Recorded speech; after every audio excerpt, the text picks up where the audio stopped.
দেখতেন স্যার আর কিভাবে ঢুকে দেখছেন নি ঢুকানোর পদ্ধতি আচ্ছা রুবেল ভাই আমার একটা কথা বলেন দেখি এখানে যে হুক দিছেন সবগুলো একদিকে না দিয়ে রিং একটা হুক একটা ডান দিকে একটা বাম দিকে কেন ভাই এটা তো ভাই সবাই অবশ্য জানে কারণ দুইটা জোড়া একদিকে কখনো থাকা সম্ভব না কিন্তু কেন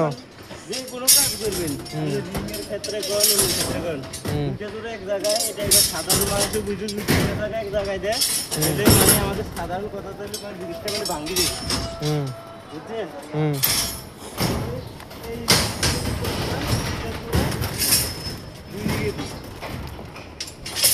আপনারা দেখতেছেন আমাদের রিং ডিজাইনের এর কিন্তু আরো একটা কারণ আছে ওটা কিন্তু আপনি বলেন নাই এটা কি বলেন তো দেখি যখন আমাদের ভূমিকম্প আসবে ইঞ্জিনিয়ারিং ভাষায় এটাকে আমরা বলি শিয়ার ফেলিয়ার হ্যাঁ তখন রডগুলা যখন আমরা স্প্রিং করবে রডগুলা একটা থেকে একটা ছুটে যেতে থাকবে ছুটে যাওয়ার সময় আমাদের যে হুকগুলা দিছি ওগুলো যদি এক পাশে থাকে তাহলে কি হবে ছুটে যেতে একদম সহজ হয়ে যাবে কিন্তু এখন যখন আমরা দুই পাশে দিছি দুই পাশ থেকে যখন একটা বাধা আসবে তখন এটা কি রডগুলা আলাদা হইতে পারবে না